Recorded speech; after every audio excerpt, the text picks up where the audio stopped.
and welcome to the Gameplay Cast review for the action-adventure survival game No Man's Sky. No Man's Sky is an action-adventure survival game developed and published by Hello Games.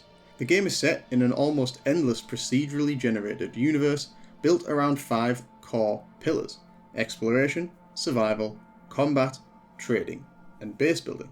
The player, or traveller, must navigate strange and alien worlds trying to survive or follow clues to the origins of the mysterious Atlas. The game came out in 2016, so I fully expect that a lot of people will likely have given it a go by now. However, during that original launch, the game, in my opinion, and many others, was released in an unfinished state and was disappointing in a lot of ways. 7 years later, I figured was enough time to see if this game has improved. So has this title aged like a fine wine, or split like sour milk? Thankfully, it's very much the former. Hello Games has given this game 7 years of good support, and it really shows. Hello Games opted for a vibrant colour palette when they designed this game, and even though most of the game is procedurally generated, the vivid colours stand out and really sell the alien nature of the creatures and planets.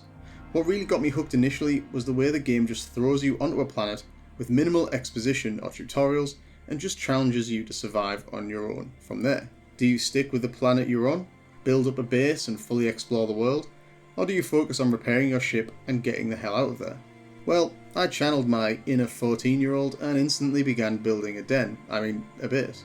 And boy did I build a base. I probably spent the first 20 or so hours purely on the hunt for blueprints and resources to unlock more advanced technology and equipment.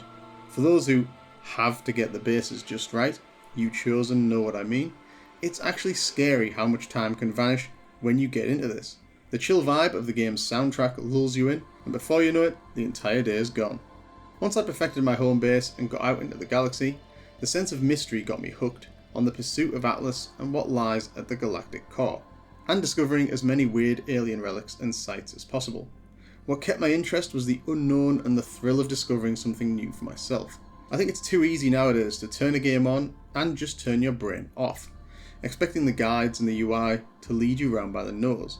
I'm not saying I'm against a good demonstration and explanation of game mechanics, but sometimes they go a bit too far, denying players the enjoyment of working out how to do things yourself. Eventually, after plenty of space battles, I stumbled upon the Freighter Pirate event. Having dispatched the pirates, I then followed the summon to the Freighter Bridge. Giant capital ship that you can store multiple starships inside of and turn into a mobile support base, anyone? Now you're speaking my language. Cue another massive time sink. Mostly I played the game solo, but a few of my friends got back into the game at about the same time as me, and we managed to get a decent crossplay going between Xbox, PlayStation 5 and PC. This alliance brought me my first S-Class starship, and having founded a joint base, we set off missioning inside the Anomaly. Despite the occasional glitch, joining my friend's game was pretty much seamless and didn't feel remotely restrictive. I could go wherever I wanted inside his world and never once felt tied to him or forced to follow his lead. The ease at which this can be done now, especially in a cross-play environment, is awesome, and grouping up with some friends can really enhance your experience no matter which of the game's 5 pillars you are currently focused on. I think all in all, I played for well over 100 hours, and while it's clearly a bit of a time sink, I enjoyed it pretty much every step of the way. The sheer scale of the game is incredible, 255 galaxies worth of planets that would apparently take you 585 billion years to see. That is insane. There are always things to do, be it missions in the Anomaly, chasing Atlas, farming plants, domesticating strange alien animals, fighting pirates, exploring derelict freighters, discovering alien settlements, the list goes on. I feel that now the game finally contains enough content and variety to warrant the hype associated to its initial launch. And when it gets a bit boring and repetitive, you can always hook up with a few mates and either help them build their base or do some joint missions and exploring. It is your destiny. Unfortunately, the procedural nature of the game, while an impressive technical achievement, still has the effect of making everything feel a bit generic and samey. The planets, outposts, and aliens are all drawn from the same toolbox, and while that has definitely been improved and expanded, you still feel like you've seen most of what the galaxy has to offer once you've explored a dozen or so planets. Equally, despite the increased power of the next gen, there's still a lot of graphic popping and loading lag. This is particularly annoying if you blast into the atmosphere of a planet try to land and get constantly told the landing site isn't clear, as none of the graphics for the assets have loaded yet. Equally, the main story arc, i.e. finding out what Atlas is and getting to the centre of the universe, is, well, it's a bit crap in my opinion. It still doesn't meet my expectations, which could be a little high, but just getting to the centre and reloading into a new galaxy is just a bit, well, uninspiring. I can still take the critique too that the start of the game can be a bit of a drag, especially if you are dropped on a world with extreme weather. The initial resource gathering is very slow, but I will say that once you get enough technology unlocked and your multi-tool upgraded, it becomes a hell of a lot faster. You can also make production bases to farm resources automatically, so much so that in the end game I don't think I've gathered a single resource. If I run out of something, I go sell items for credits and buy what I need. I suppose what I'm saying in short is the technology and game progression is reasonably well balanced. Another gripe that I have is that some of the scanning can be rather tedious, and once you have the achievements and enough credits, there's no real reason to continue scanning things. And my final gripe is that some of the controls and menu flicking, as well as the base building on console, is a bit janky at times and could have been a bit more intuitive, and the snaps could have been a bit sharper.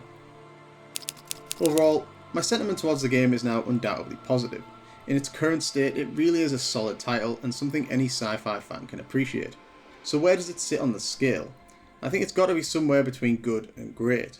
The added variety and depth deliver what was originally promised on the tin, and in many ways exceed that original game pitch. However, the procedural nature never quite delivers a truly unique and organic experience, nor does it create enough differentiation. In short, the variety never quite matches up to the scale. Once you've done each part of the game a few times, you will come across the same assets again and again. What the game needed was a stronger story arc, and some handcrafted experiences to create a stronger central narrative and some nice set pieces. That being said, I would still highly recommend this game and award it a very solid 8 out of 10. For a small studio, creating and sticking with the game, ensuring it reached their creative vision, is impressive and commendable. I just wish they had a game of this calibre at launch. Also, if anyone out there can't wait for Starfield, this is definitely a title that will keep your exploration and space needs satisfied, and it's currently on Game Pass, so no reason not to give it a go. If you want to check out No Man's Sky following this review, it's available on current-gen consoles and PC. This concludes the Gameplay Cast review of the action-adventure survival game, No Man's Sky. I've been Tim from Gameplay Casts, you've been awesome, and all that's left for me to say is peace out and thanks for watching.